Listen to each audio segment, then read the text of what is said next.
Et bien salut tout le monde, c'est Cybot et aujourd'hui on se retrouve pour une nouvelle vidéo avec Amis du foot. Salut, comment ça va? Eh bien, bonjour à tous. Moi, je me porte très bien. J'espère que vous allez très bien aussi. Euh, Aujourd'hui, comme il a été dit, nous allons faire une ensemble encore. Voilà, tout à fait, on va faire une vidéo, donc on va faire plusieurs vidéos de ce type. Donc en fait on va réagir au classement actuel et on va pronostiquer donc pour les dernières journées nos classements. Voilà, donc je te laisse commencer si tu veux pour la Serie A.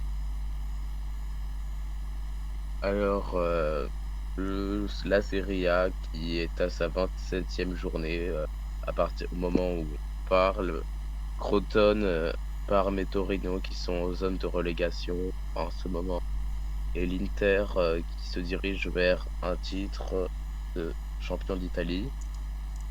Ainsi, et nous voyons que le Milan AC, la Juve et l'Atalanta, le Napoli, ainsi je crois l'AS Roma, je suis pas sûr desquels vont aller en Europe. Ok.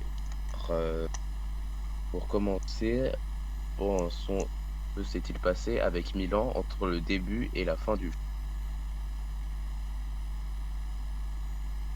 Nous pouvons Il y a quand même une très longue différence entre le début et la fin.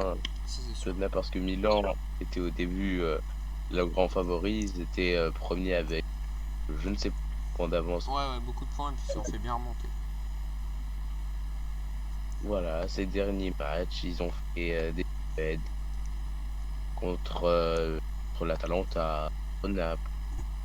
Ça va beaucoup mal, ce qui fait que maintenant, second à 10 points d'écart. Je là,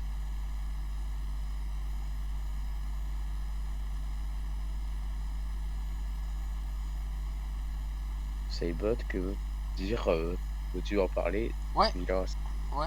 Bah du coup je vais vite fait parler de mon classement. Donc du coup, je vais commencer par les relégués. Crotone qui est dans une mauvaise passe cette saison. C'est sûr que c'est pas leur saison. Ils sont à 4 points de Parme. Très compliqué pour eux. On voit uniquement 4 victoires dans ce championnat. 67 buts pris pour seulement 30 000, moins 37 de différence de but. Donc voilà, pour moi, ils vont terminer bon dernier lanterne rouge pour Crotone. Ensuite, le 19e, ça va se jouer entre Parme et le Torino. Et pourquoi pas Cagliari. Pour moi, ça va être ces trois équipes qui vont jouer la 19, 18, 17e place. Ça va rester un peu comme ça, mais peut-être que les places vont un peu s'interchanger. Donc pour moi, Cagliari va rester 17e. Et à la 18e place, on aura Parme. Et à la 19e place, on aura le Torino. Donc voilà, juste inversation de place entre Parme et le Torino. Ensuite, pour le dessus, donc je vais pas trop en parler, mais je vais vite fait faire le tour. Donc je dirais 15e, 16e pardon, Benevente, 15e Spezia, 14e Genoa, 13e Fiorentina, 12e Bologne, 10e Udinese, 11e Udinese, 10e Sampdoria je pense. En 9e place, je mettrais bien Sassuolo, pourquoi pas. En 8e place, l'Hellas Vérone.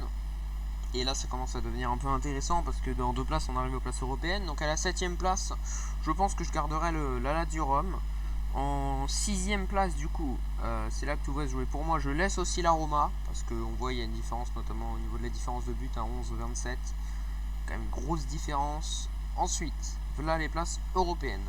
Donc, pour la 5e place, c'est compliqué, c'est très compliqué, mais je pense que c'est le Napoli qui va terminer la 5e place pardon, sans réel changement sur ce classement.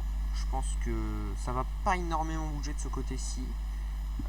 Niveau 4ème, alors là je verrai un peu une surprise, mais pour moi je verrai l'AC Milan 4ème. Donc comme l'a dit Ami du foot tout à l'heure, l'AC Milan qui a effectué une grosse énorme partie de saison. Et là ils sont sur le déclin et je pense que l'Atalanta et la Juventus et l'Inter sont trois clubs qui gardent bien leur forme comme on le voit aux formes des 5 derniers matchs et qui je pense peuvent bien remonter. Donc pour moi je verrais l'Inter Milan finir 4ème et donc pourquoi pas essayer d'arracher la Ligue des Champions.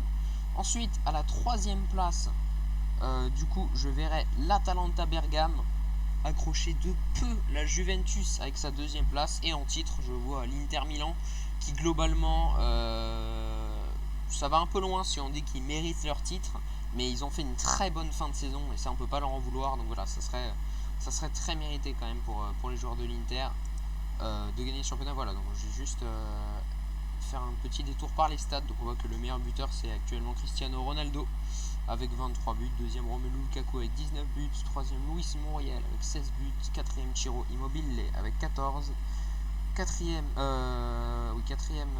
ex-aequo Lautaro Martinez avec 14 buts, égalité également avec Zlatan qui est blessé là, donc il jouera moins. 14 buts également. Au niveau des passes décisives, devant c'est Alvaro Morata, Çalhanoğlu, Mkhitaryan, Lukaku, Zapata, Chiesa, Ilicic, Muriel, Milinkovic-Savic, je crois quasiment uniquement du top 5. Niveau des cartons jaunes, c'est la Sampdoria notamment qui est représentée dans les cartons jaunes. Niveau carton rouge, c'est passable comme détail. Voilà, bah du coup je pense que ça va à peu près. On va voir peut-être les derniers matchs des gros du classement. Donc on voit l'Inter qui aura Sassuolo, Bologne, Cagliari, Naples, la Spezia, Hellas Vérone, Crotone, Sampdoria, Roma, Juventus et Udinese. Voilà pour les fins de match de l'Inter Milan. Du côté de l'AC Milan, ça va se jouer du coup avec l'Europa League. Fiorentina, Sampdoria, Parme, voilà, Genoa, la Juventus également, l'Atalanta. Et ensuite, si on descend pour la Juve, leurs gros matchs, on a le Napoli, l'Atalanta. Donc voilà, ce qui est sûr, c'est qu'il y aura des gros matchs en fin de saison. Mais voilà, je pense que on a fait le tour du classement de la Serie A. Bah, merci beaucoup d'avoir participé à cette vidéo pendant Ami du foot. Et voilà. T'as un dernier mot peut-être à dire sur le classement des joueurs, je Dans sais ta pas. champion. Bah, merci de nous avoir écoutés. L'Atalanta sera champion et à plus. Voilà, donc on a quand même des visions différentes avec Ami du foot, mais on verra bien ça en fin de saison, ça va être palpitant. Et voilà, j'espère que cette vidéo vous aura plu. C'était Saibot et Ami du foot. Salut!